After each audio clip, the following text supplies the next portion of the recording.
사투리로 책 읽어주는 남자.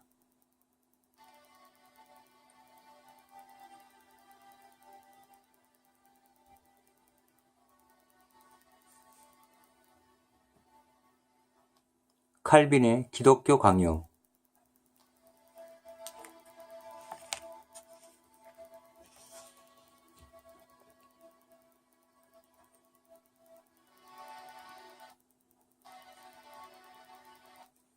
제1권 창조주 하나님에 대한 지식.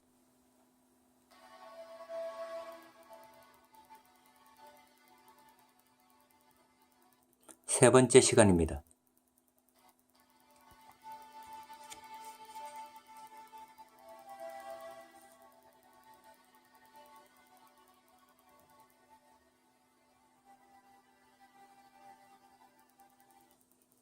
실제로 과거에도 하나님의 존재를 부정하던 사람들이 있었고 지금도 적지 않게 나타나지만 좋든 싫든 그들은 때때로 그들이 믿고 싶어 하지 않는 어떤 것에 대해 어렴풋이 느끼고 있습니다. 가이우스 칼리굴라보다 더 하나님에 대항하여 대담하게 또 방자하게 모욕적인 은사를 한 사람은 없었다고 합니다. 그러나 하나님의 진노가 나타나리라는 어떤 징조가 나타나자 그보다 더 가련하게 뜨는 자도 없었다고 합니다. 따라서 그는 내키지는 않지만 공공연히 무시해버린 하나님 앞에서 두려움으로 떨었던 것입니다. 오늘날에도 그와 비슷한 부류의 사람들에게서 이런 일이 자주 일어나고 있음을 볼 수 있습니다. 가장 대담하게 하나님을 경멸한 사람이 떨어지는 나뭇잎에 바스락거리는 소리에 제일 크게 놀랜다고 예레미야 26장 36절에서 말합니다. 그러므로 이러한 일은 오직 하나님의 권능의 보복에서 비롯된 것이 아니겠습니까? 그리고 그것으로부터 도망치려고 노력하면 할수록 그 두려움은 더욱 강하게 양심을 치지 않겠습니까? 사실상 그들은 모든 핑계를 강구하여 하나님의 현존으로부터 자신을 숨기려 하고 그들의 마음속에서 다시 그것을 지워버리려고 애를 씁니다. 그러나 그런 노력에도 불구하고 그들은 항상 올무에 빠져들게 됩니다. 그러한 두려움이 잠시 동안 사라지는 것처럼 보이는 때도 있을 테지만 곧 다시 돌아와서 새로운 힘으로 몰려듭니다. 이들이 양심의 불안으로부터 얼마간의 유예 기간이 있다고 하더라도 그것은 술에 취했거나 광란 중에 걸린 사람들이 계속해서 무섭고 두려운 꿈에 시달리기 때문에 자는 동안에도 평안하게 쉴 수 없는 것과 마찬가지입니다. 그러므로 불신앙의 사람들 자신이 모든 사람들의 마음속에 하나님에 대한 개념이 조금씩은 있다는 사실을 실증하고 있습니다.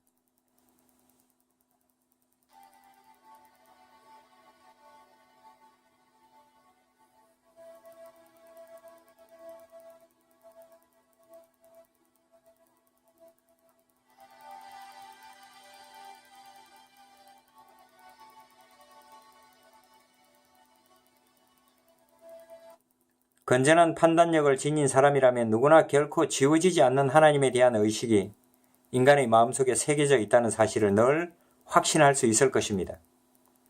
완악한 불신앙인들이 아무리 격렬하게 싸운다 하더라도 그들에게서 하나님에 대한 두려움을 내쫓을 수 없다는 것은 어떠한 하나님이 존재한다는 확신은 모든 사람이 본래부터 타고난 것이며 하나님이 마치 골수 속에 있듯이 각 사람들 속에 깊이 자리 잡고 있다는 것을 충분히 증명해 주는 것입니다.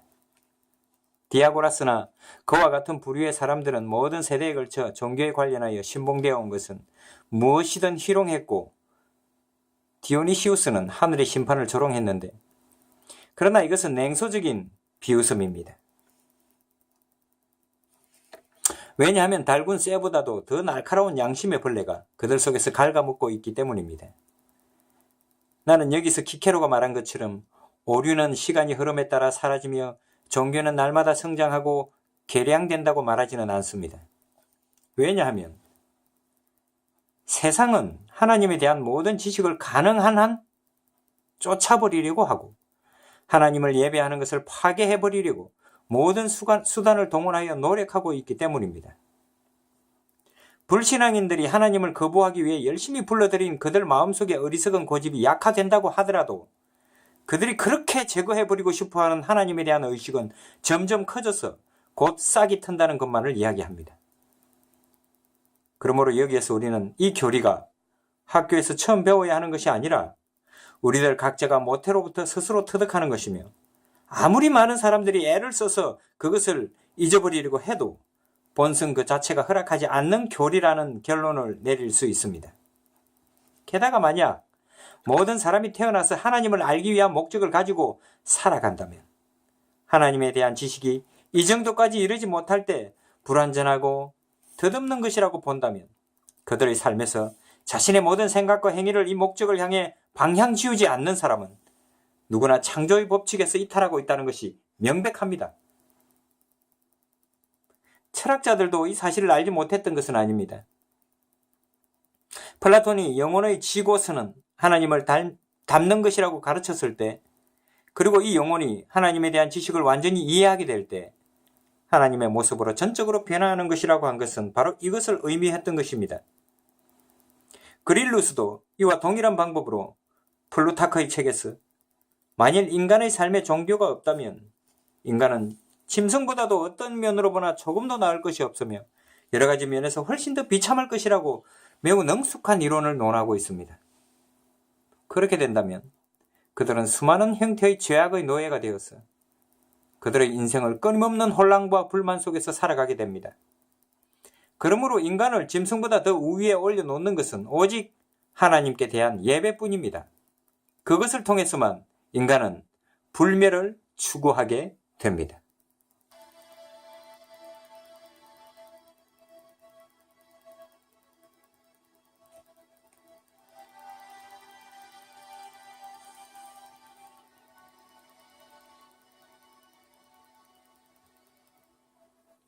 제4장, 이 지식은 부분적으로는 무지에 의해서, 부분적으로는 악의에 의해서 묵살되거나 부패해진다.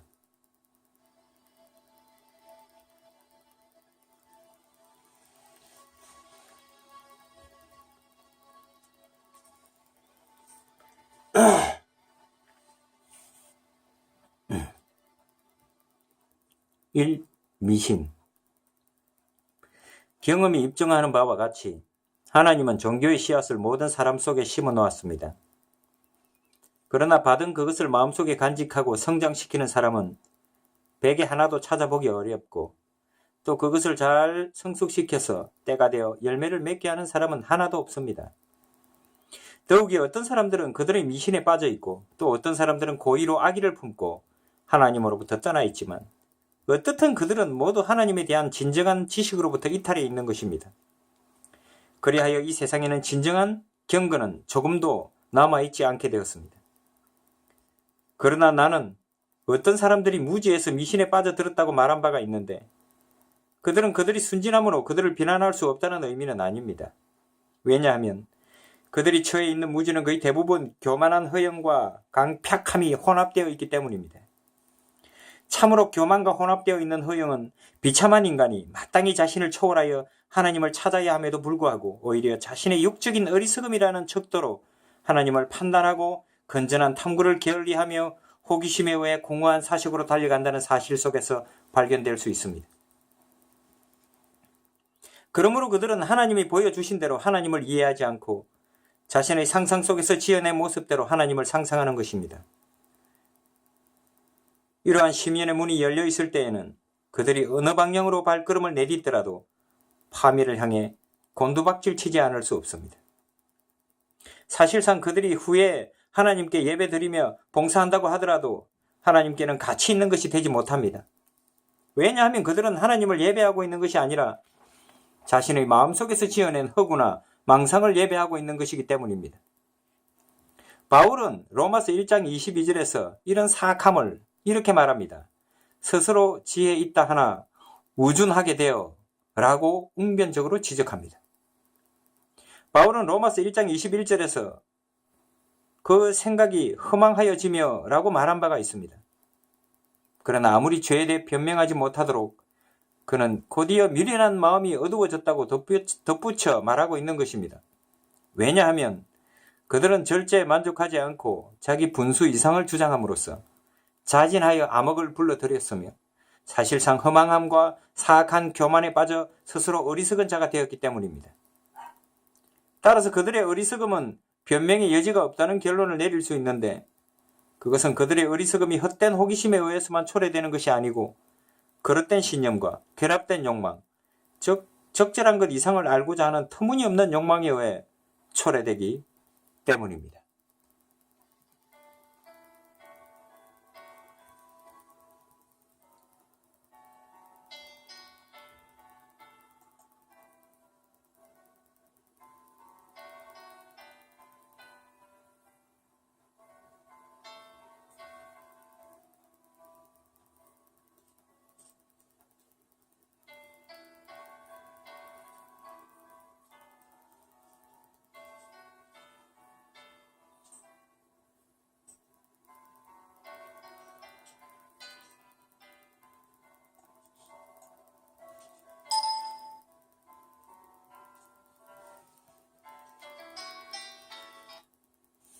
이 하나님에 대한 의식적인 외면. 어리석은 자는 그 마음에 이르기를 하나님이 없다 하도다. 시편 14편 1절, 53편 1절. 이 말은 다윗의 말입니다. 조금 후에 다시 살펴보겠지만 먼저 본성의 빛을 꺼버리고 고의적으로 자기 자신을 무감각한 자로 만들고 있는 자들에게 국한된 말입니다. 따라서 우리는 하나님에 대한 기억을 본능적인 감각에 의해 내적으로 아낌없이 제시받았음에도 불구하고 많은 사람들이 오만하고 습관적인 죄로 인해 강팍해진 다음에 하나님에 대한 모든 기억을 사납게 내쫓는 것을 볼 수 있습니다. 그들의 이 미친 행동이 얼마나 혐오스러운 것인가를 보여주기 위해 다윗은 그들이 하나님을 단적으로 부인하고 있다고 말했는데, 이는 그들이 하나님의 본질을 부인하고 있지는 않지만 그의 심판과 섭리를 인정하지 않고 하나님께서 하늘에서 게으름만 피우고 있는 존재인 것으로 몰아버리기 때문이라는 것입니다. 그런데 하나님이 세상을 다스리는 일을 하지 않고 그것을 운명에 맡기고 사람들의 사악한 행위에 대하여도 눈을 가리고 인간들로 하여금 벌을 받지 않고 육욕에 빠져 살도록 방치해 둔다면 이보다 더 하나님의 성품에 일치하지 않는 것은 없을 것입니다. 따라서 하나님의 심판에 대한 두려움을 없애버리고 무분별한 욕망 속에 빠져 있는 자들은 누구나 한 분이신 하나님의 존재를 부인하는 자입니다. 그리고 악한 자들은 그 마음에 지방이 덮여서 그들이 눈을 감아버린 후에는 보아도 보지 못하게 되었는데, 이는 악한 자들에 대한 하나님의 공정한 처벌입니다. 그리고 다윗은 그의 사상을 가장 잘 해석한 자입니다. 즉 그는 시편 36편 1절에서 악인의 죄열이 내 마음에 이르기를 그 목전에는 하나님을 두려워함이 없다 라고 말했습니다. 또한 악인들은 하나님이 보지 아니하시리라고 확신하고 있기 때문에 그들 자신의 그릇된 행동을 그만하게 찬양한다고 시편 10편 11절에서 말합니다. 그들이 어떤 신이 있다는 것을 어쩔 수 없이 인정한다 하더라도 그 권능을 부인함으로써 그에게서 영광을 제거해버리는 것입니다. 왜냐하면 바울의 말처럼 디모데후서 2장 13절 주는 일양 미쁘시니 자기를 부인할 수 없는 분이시다. 그러므로 하나님을 주권신이요 헛된 우상으로 만드는 자들은 실상은 하나님을 부인하는 자들이라고 할 수 있습니다. 이 시점에서 우리는 다음과 같은 사실을 주목해야 합니다. 즉 그들이 자신들의 의식을 거스러 싸우며 그 의식에서 하나님을 몰아내려 할 뿐만 아니라 하늘에서 그를 파멸시키고자 하고 있지만 하나님이 가끔 그들을 그의 심판대 앞으로 다시 부르실 것이라는 사실을 망각할 정도로 그들이 어리석게 되지는 않을 것이라는 사실에 주목해야 합니다. 그러나 어떠한 공포로도 그들이 하나님을 맹렬히 대항하는 것을 막을 수는 없기 때문에 그들이 그런 맹목적인 충동에 사로잡혀 있는 한 그들은 어리석게도 하나님을 망각하게 되고 그 어리석은 망각은 그들을 계속 지배할 것입니다.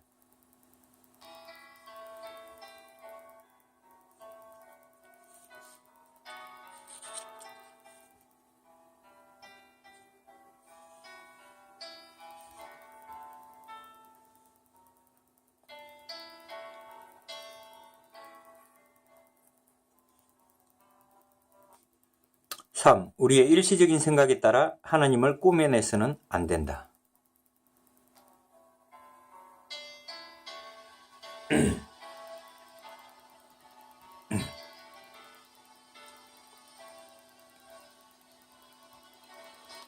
이렇게 하여 많은 사람들이 자기들의 미신을 그럴듯하게 꾸며내던 무익한 변론은 전복하게 됩니다. 왜냐하면 저들은 종교에 대한 열심만 있으면 그것이 아무리 터무니없는 것이라 할지라도 그것으로 충분하다고 생각하기 때문입니다. 그러나 그들은 참 종교는 하나님의 뜻을 우주적인 규범으로 믿고 그것에 자신을 맞추어야 한다는 것, 또 하나님은 언제나 변함이 없으시다는 것, 그리고 하나님은 개개인의 일시적인 생각에 따라 모습이 바뀌는 망령이나 환상도 아니라는 사실을 깨닫지 못하고 있습니다. 우리는 또한 미신은 그것이 하나님을 기쁘게 하려고 하는 동안 얼마나 많은 기만으로 하나님을 모독하는 것인가를 분명히 알 수 있습니다. 왜냐하면 미신은 하나님이 관심조차 없다고 명시한 것들만 고수하며 그를 기쁘게 하는 것이라고 그가 명하고 가르친 것을 무시하고 공공연히 거부하기 때문입니다. 그러므로 자신들이 꾸며낸 그릇된 의식을 하나님께 내놓는 자들은 자신들의 헛소리를 경배하고 숭배하는 것입니다. 그들이 처음에 자신들의 어리석은 장난에 적합한 신을 지어내지 않았다면 그들은 결코 이와 같은 방식으로 감히 하나님을 우롱하지 않았을 것입니다. 따라서 사도 바울은 하나님에 대해 모호하고 그릇된 견해를 가진다는 것은 하나님에 대한 무지를 의미한다고 보며 갈라디아서 4장 8절에서 이렇게 말합니다. 너희가 그때에는 하나님을 알지 못하여 본질상 하나님이 아닌 자들에게 종노릇 하였더니. 사도 바울은 또 에베소서 2장 12절에서 에베소 교인들이 한 분이신 하나님에 대한 올바른 지식이 없이 방황할 때 그들을 하나님 없는 자들이었다고 가르칩니다. 적어도 이런 상황에서는 유일신을 생각하든 다신을 생각하든 별로 차이가 없습니다. 왜냐하면 둘 다 참으로 참 하나님으로부터 떠나고 그분을 저버린 것이며 또한 하나님을 떠남으로써 가증한 우상 외에는 아무것도 남지 않았기 때문입니다. 그러므로 우리는 진리와 일치하지 않는 종교는 어떤 것도 진정한 종교가 아니라고 한 락탄티우스의 말로 결론을 맺을 수 있겠습니다.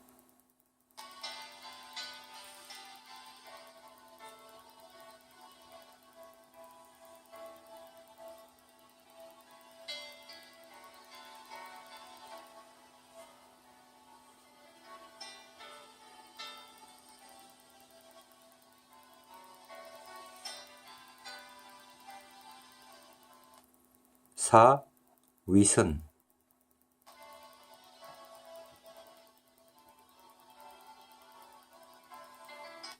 여기에 또 두 번째 죄가 있습니다. 그것은 어쩔 수 없는 경우가 아니고는 그들은 결코 하나님을 생각하지 않고 그들이 반항하며 질질 끌려오게 되지 않는 한은 하나님께 가까이 가지 않는다는 것입니다. 그리고 그들이 어쩔 수 없이 끌려 나오는 경우에도 하나님의 위험에 대한 경외심으로 인해 나오는 자발적인 두려움에 압도되지 않고 단지 하나님의 심판으로 말미암아 강요당하는 노예적이고 강제적인 두려움에 눌려있는 것일 뿐입니다. 하나님의 이 심판은 그들이 피할 수 없는 것이므로 그들은 혐오하면서도 두려워하는 것입니다.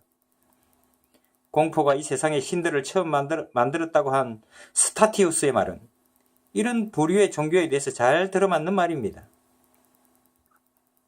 하나님의 의를 인정하지 않는 자들은 하나님에 대한 범죄를 처벌하기 위한 심판대가 설치되어 있다는 것을 알고는 있으나 이것이 무너지기를 간절히 바랍니다. 이러한 감정을 가지고 그들은 하나님께 대항해 싸움을 시도해 봅니다. 그러나 심판하시지 않는 하나님은 생각할 수 없습니다. 그들은 하나님의 피할 수 없는 권능이 그들을 위협하고 그렇게 하고 있음을 알지만 그것을 제거할 수도 없고 그것으로부터 도망칠 수도 없으므로 두려워서 그것으로부터 뒷걸음질 칩니다. 그래서 그들은 자신들을 누르고 있는 하나님의 위험을 무시하지 않고 있는 것처럼 보이기 위해 종교와 외양이 흡사한 어떤 것을 꾸며서 수행합니다. 그러는 동안에 그들은 모든 종류의 죄악을 행함으로써 자신을 더럽히는 일을 멈추지 않고 죄악에 죄악을 더함으로써 마침내 하나님의 거룩한 율법을 범하고 하나님의 모든 의를 이루지 못하는 상태에 이르게 됩니다. 혹은 적어도 하나님을 두려워하는 것처럼 위장함으로써 그들이 죄악의 탐욕에 빠지며 그것에 스스로 만족하는 것을 제지받지 않기 때문에 그들은 성령의 굴레로 그것을 제지하기보다는 오히려 육적인 무절제에 빠지기를 더 좋아하는 사람들인 것입니다. 그러나 이것은 종교의 헛되고 거짓된 그림자에 지나지 않습니다. 심지어 이것은 종교의 그림자라고 부를 가치도 없는 것입니다. 여기서 우리는 하나님에 대한 이러한 혼란한 지식이 종교의 근원이며 신자들의 가슴 속에만 담겨있는 경건과 얼마나 크게 다른가를 쉽게 다시 파악할 수 있을 것입니다. 그러나 위선자들은 이러한 왜곡된 길을 걸으면서도 그들이 멀리하고 있는 하나님께 가까이 다가가고 있는 것처럼 보이려고 합니다. 전 생애에 걸쳐서 하나님께 끊임없이 순종해야만 하는데 그들은 거의 모든 행동에 있어서 대담하게 하나님을 배반하고 아주 사소한 희생제물을 바쳐서 하나님을 회유하려고 열중합니다. 또 그들은 거룩한 생활과 마음으로 그를 섬겨야만 하는데 하나님으로부터 환심을 얻기 위해 하찮은 일과 무가치하고 사소한 의식을 꾸며댑니다. 아니 그뿐만 아니라 더욱 악한 것은 그들이 더욱 당당하게 그들의 죄악 가운데 나태하게 빠져 있다는 것입니다. 이는 그들이 어리석은 속죄의 행위로 하나님께 대한 의무를 다할 수 있다고 확신하고 있기 때문입니다. 또한 그들은 마땅히 하나님을 신뢰해야만 하는데도 하나님을 무시하고 오히려 하나님의 피조물인 자기 자신들을 신뢰합니다. 그래서 결국 그들은 맹목적인 죄악이 한때 그들에게 하나님의 영광을 보여주기 위해 빛났던 그 빛들을 질식시켜 마침내 완전히 꺼버리는 크고 엄청난 오류에 말려들게 됩니다. 그러나 결코 완전히 뿌리 뽑을 수 없는 씨앗, 즉 일종의 신성에 대한 의식이 남아 있습니다. 그러나 이 씨앗은 너무 부패해서 스스로의 힘만으로는 가장 나쁜 열매밖에는 맺을 수 없습니다. 여기서 인간의 마음속에 신성에 대한 의식이 새겨져 있다는 지금까지의 내 주장이 더 확실해집니다. 왜냐하면 유기된 자들 스스로도 이에 대한 고백을 필연적으로 하지 않을 수 없기 때문입니다. 평안할 때 저들은 하나님에 관하여 익살스럽게 농담도 하고 야유도 하며 수다스럽게 하나님의 능력을 비하시키기도 합니다. 그러나 절망이 저들을 누르게 되는 경우에는 하나님을 찾고 형식적이나마 기도를 하지 않을 수 없게 됩니다. 이것을 통해 그들이 하나님을 전혀 모르고 있었던 것이 아니고 벌써 나타났어야 했던 것이 그들의 고집스러운 반항에 의하여 억압을 받고 있었다는 사실이 명백해집니다.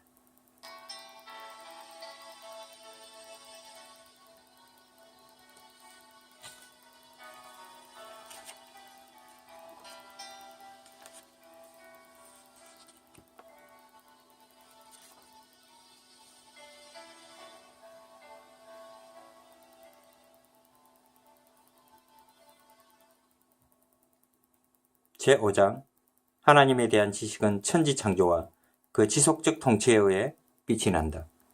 하나님은 자신의 창조 사역을 통하여 자신을 나타내셨다. 1. 하나님의 명쾌한 자기 현현은 모든 변명을 불가능케 한다.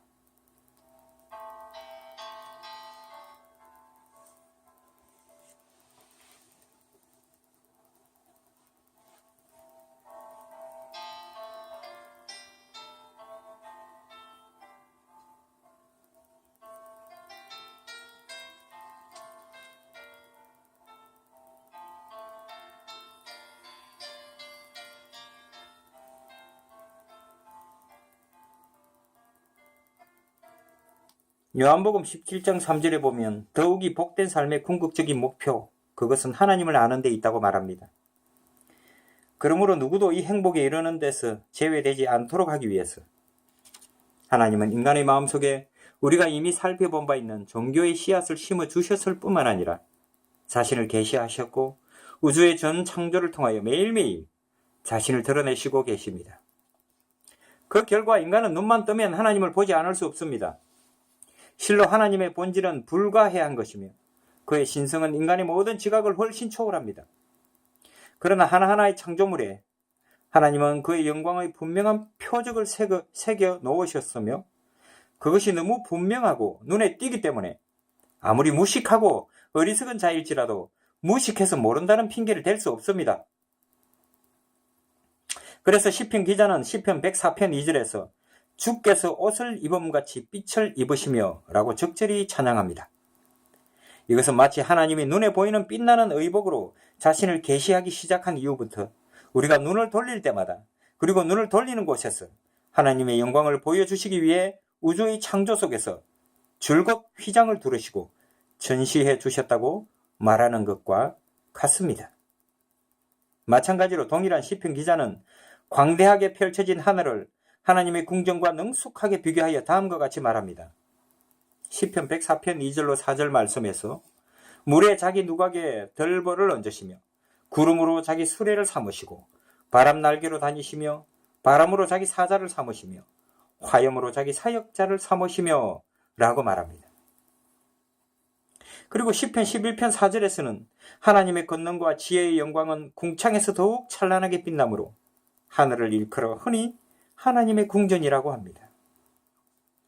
게다가 무엇보다도 먼저 눈을 어디에 두든지 하나님의 영광의 빛을 어느 정도 나타내 주지 않는 것은 이 우주에는 적어도 하나도 없다는 것입니다. 우리는 우주가 너무 광대하고 아름다운 질서를 가지고 있기 때문에 그것을 언뜻 봐도 그 무한하고 빛나는 힘에 완전히 압도되지 않을 수 없습니다. 히브리서 기자도 히브리서 11장 3절에서 이 세계를 보이지 않는 것들의 실상이라고 아주 격조 높게 표현합니다. 그 이유는 솜씨 좋게 질서 잡힌 이 우주가 우리로 하여금 하나님을 명상할 수 있게 해주는 일종의 거울이 되고 이 거울이 아닌 다른 것을 통해서는 하나님을 볼 수 없기 때문입니다. 시편 기자가 천체가 만민에게 통하는 언어라고 한 이유도 그 안에는 하나님의 신성이 너무 분명하게 입증되어 있어서 아무리 우둔한 백성이라도 그것을 보지 않을 수 없기 때문입니다. 사도 바울은 이것을 더 분명하게 선언합니다. 로마서 1장 19절로 20절 말씀에 이는 하나님을 알만한 것이 저희 속에 보임이라. 창세로부터 그의 보이지 아니하는 것들 곧 그의 영원하신 능력과 신성이 그 만드신 만물에 분명히 보여 알게 되나니 그러므로 저희가 핑계치 못할 지니라.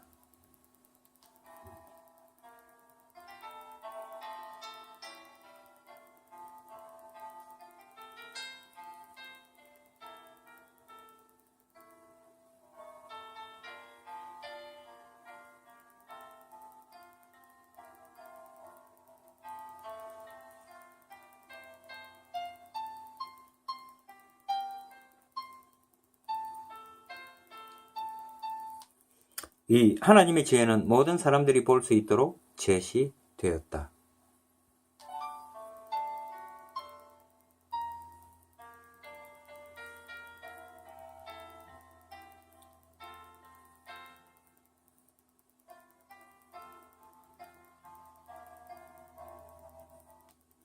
하나님의 놀라우신 지혜를 선포하는 수많은 증거가 하늘과 땅에 무수히 있는데 이것은 천문학, 의학, 자연과학 등이 보다 세밀한 관찰을 하고자 하는 시문한 문제들일 뿐만 아니라 심지어 가장 학식이 없고 무지한 사람들까지도 눈만 뜨면 반드시 보지 않을 수 없는 것들이기도 합니다. 사실 이들 교양 학문들을 통달했거나 혹은 다소라도 맛본 사람이라면 그 배움의 도움으로 하나님의 지혜의 비밀을 더 깊이 꿰뚫어 볼 수 있을 것입니다. 그러나 이와 같은 지식이 없는 무식한 사람이라 할지라도 하나님의 창조 위협을 충분히 관찰할 수 없는 것이 아니고 또 창조자의 솜씨에 감탄할 수 없는 것도 아닙니다. 확실히 별들의 움직임을 연구하고 그들의 위치를 정하고 거리를 측정하며 그 속성을 판단하기 위하여는 기술과 한층 더 정밀한 노력이 필요합니다. 그런데 이들을 관찰할 때에 하나님의 섭리가 그 자체를 한층 더 명백하게 보여주는 것처럼 인간의 마음도 하나님의 영광을 보기 위해서는 그만큼 더 높은 수준으로 고양되어야 합니다. 오로지 육안의 도움만으로 가르침을 받는 그런 평범하고 배우지 못한 사람일지라도 하나님의 뛰어난 솜씨를 감지할 수 있습니다. 그것은 셀 수 없이 많으면서도 분명하고 질서정연한 천체의 변화가 하나님의 솜씨를 드러내기 때문입니다. 따라서 하나님은 모든 인간에게 그의 지혜를 충분히 보여주셨다는 것이 명백합니다.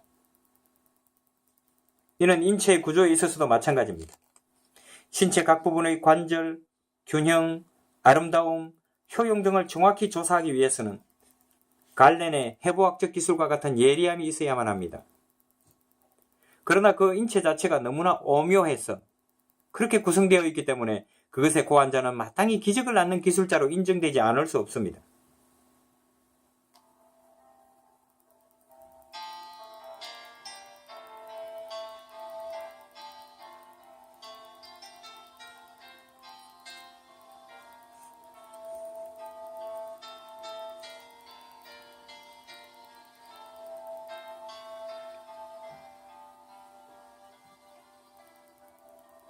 3. 인간은 신적 지혜의 최상의 증거이다.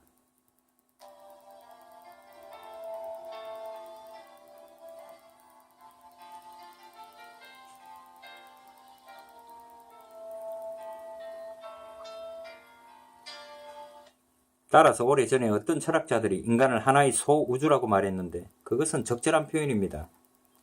왜냐하면 인간은 하나님의 권능, 자비, 지혜를 설명해주는 흔치 않은 표본이고 또 우리가 관심을 집중하는 것을 실증내지만 않는다면 인간 속에는 우리 마음을 사로잡을 만한 경이로움이 충분히 들어있기 때문입니다.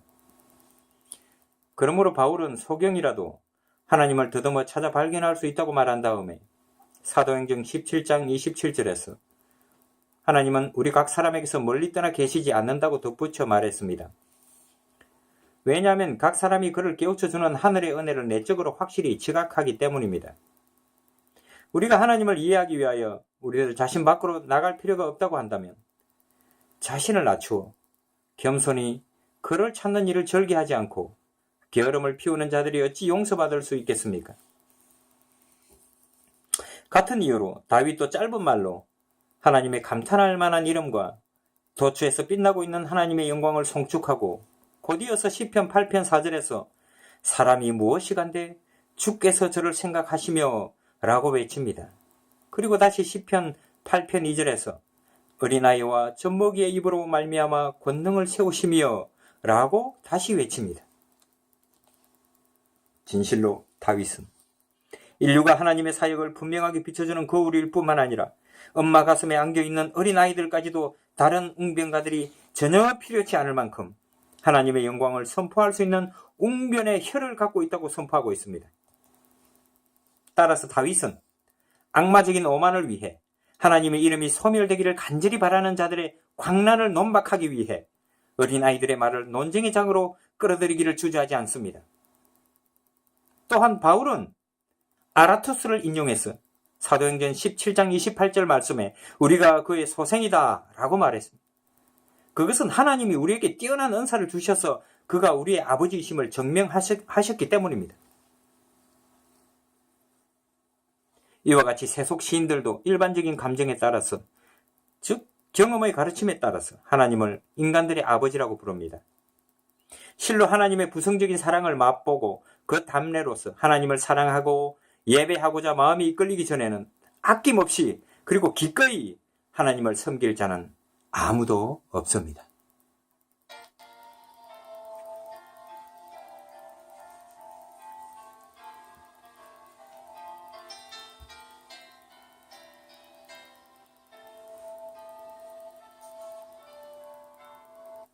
사. 그러나 인간은 배은망덕하게도 하나님을 대항한다.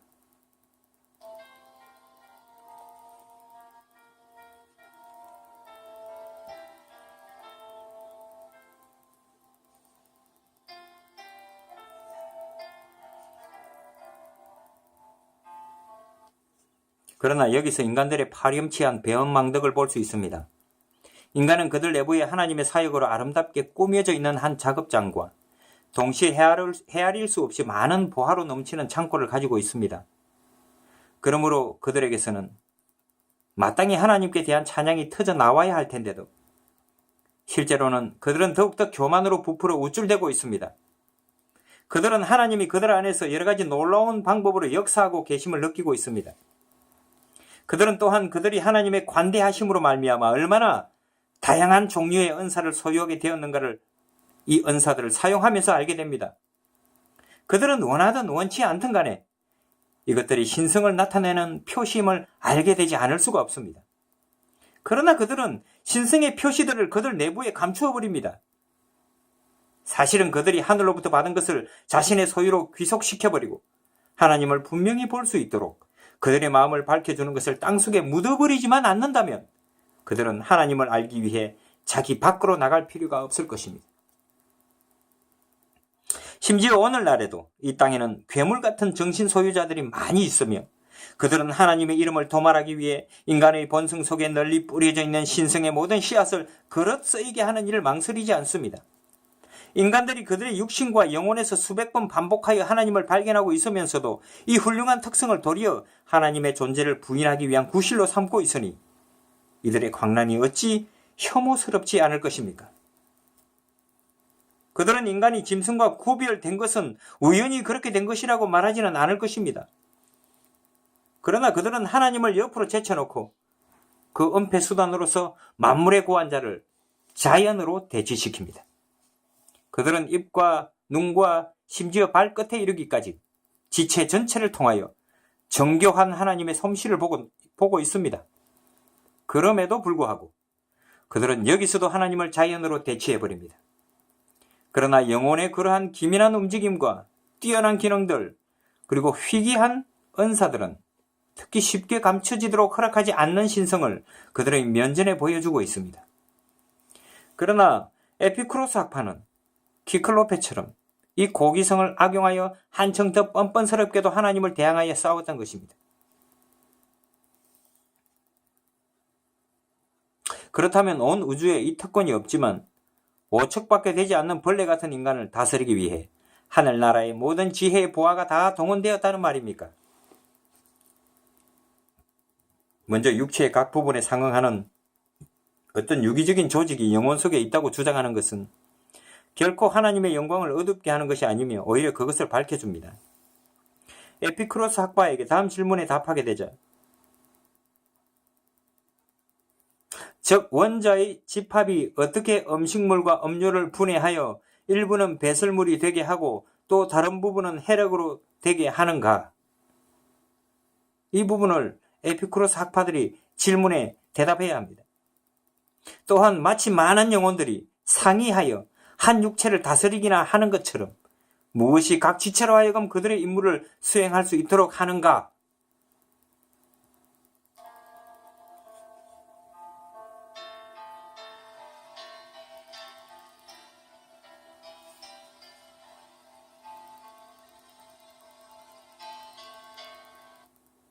오. 창조주와 피조물의 혼동.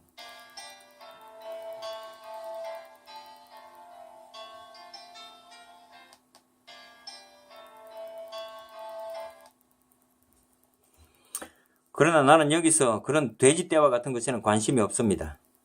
오히려 괴이한 논리에 빠져 영혼의 불멸을 부정하고 하나님으로부터 모든 권리를 박탈하기 위하여 아리스토텔레스의 냉소적인 말을 삐뚤어진 형태로 기꺼이 받아들이는 자들에게 말하고자 합니다. 왜냐하면 영혼이 유기적인 기능들을 소유하고 있으므로 그들은 이것을 구실 삼아 육체 없이는 영혼도 없다고 하며 영혼을 육체에 구속시키고 자연을 높임으로써 할 수 있는 한 하나님의 이름을 억압하기 때문입니다. 그러나 영혼의 능력이 육체를 돕는 기능에 제한되어 있다는 것은 전혀 맞지 않는 말입니다. 천체를 관측하고 별의 수를 세고 각 별의 크기를 정하고 그 별들 간의 거리가 어느 만큼인지 알며 그 별들이 어떻게 빨리 혹은 느리게 또 어느 정도의 각도로 기울어져 행로를 도는가를 아는 사람이 그런 것이 사람의 육체와 무슨 관련이 있다는 말입니까? 사실 나는 천문학에도 유용한 면이 있다고 생각합니다. 그러나 여기서 나는 이 천체에 관한 깊은 연구를 통해서 볼 때 영혼이 육체와 유기적인 대칭 관계가 있는 것이 아니라 육체와는 구별되는 영혼의 작용들이 있다는 것을 보여주려고 합니다. 독자들이 다른 것들을 쉽게 추리할 수 있게 해줄 한 가지 예를 들어볼까요? 즉 영혼의 민첩한 활동은 하늘과 땅을 관찰하고 과거와 미래를 연결시키며 오래전에 들은 것을 기억에 담아놓고 무엇이든 마음에 드는 대로 상상하는 등 다방면에 걸쳐 있습니다. 또한 영혼은 많은 신기한 고안품의 모처가 되는 믿기 어려운 것들을 창안해가는 기술을 다양하게 가지고 있습니다. 이러한 것들은 인간 속에 하나님의 신성이 있다는 틀림없는 증거가 됩니다. 사람이 잠자고 있는 동안에도 영혼은 여기저기 배회해야 할 뿐만 아니라 많은 유익한 것들을 생각하고 많은 것들에 관해 숙고하며 심지어 미래를 예언하기도 하는 것은 어떤 이유에서입니까? 여기서 인간의 내부에 심겨져 있는 영혼의 불멸의 흔적은 결코 지워질 수 없다는 사실 이외에 무엇을 말할 수 있겠습니까?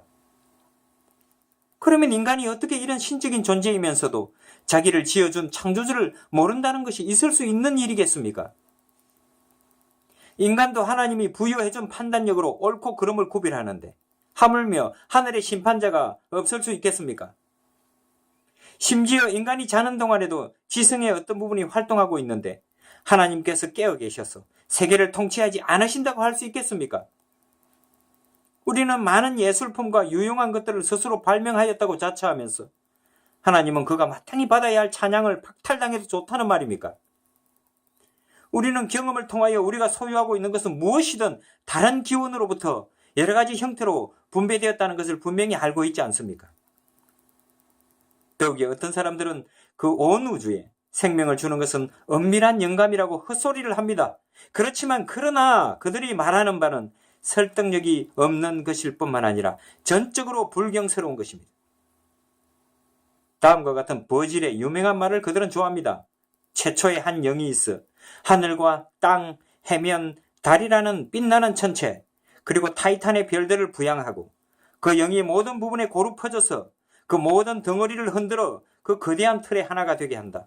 이로부터 인류, 짐승, 날개 달린 새들, 유리 같은 대양의 표면 아래 고기들이 나온다. 신성한 생기의 불꽃이 생명의 씨앗을 낳는다. 이 시는 마치 하나님의 영광을 드러내기 위한 거울로 창조된 우주가 바로 그 자체의 창조자라고 말하고 있습니다. 시인 버질은 또 다른 곳에서 히랍 사람과 라틴 사람들에게 공통적인 견해를 쫓아 다음과 같이 노래합니다.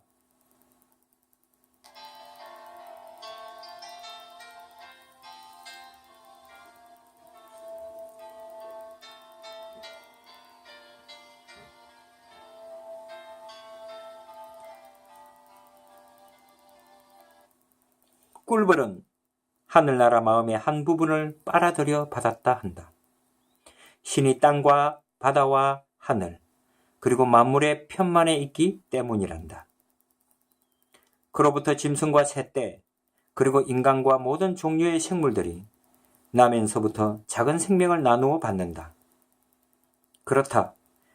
때가 되면 만물이 그에게로 되돌아가고 또 회복된다. 그때는 죽음도 없다. 하늘 높이 성천하여 별들과 함께 살리라.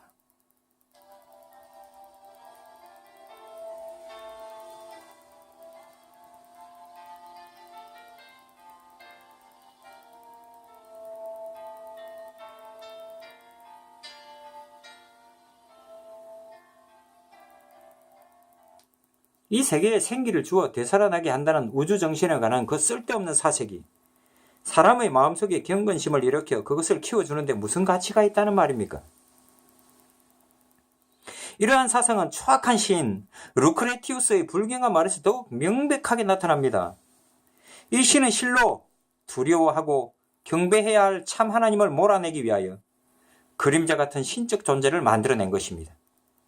물론 나는 경건한 사람들이 자연은 신이다 라고 말한다면 그것을 경건한 말로는 받아들이겠다, 그런 얘기입니다. 그러나 자연은 하나님에 의해 정해진 질서에 지나지 않기 때문에 이 말은 귀에 거슬리고 온당치 못한 말입니다. 그러므로 이 같은 중대하고 또 특별한 헌신을 요하는 문제를 다룸에 있어서 하나님을 그의 사역에 열등한 과정과 혼동하는 것은 해로운 일입니다.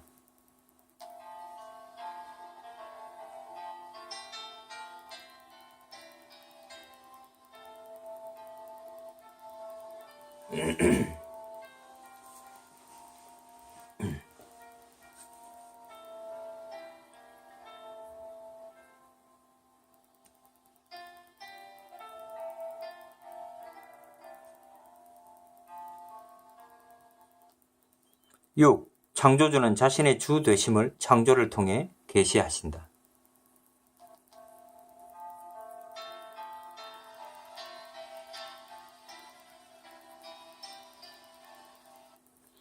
그러므로 우리는 각자 하나님의 본성을 묵상할 때마다 한 분이신 하나님이 계시며 그가 모든 자연을 주관하시고 우리로 하여금 그를 바라보게 하시고 우리의 신앙을 그분을 향하게 하시며 그분께 예배하고 그를 부르도록 하신다는 사실을 기억하도록 합시다.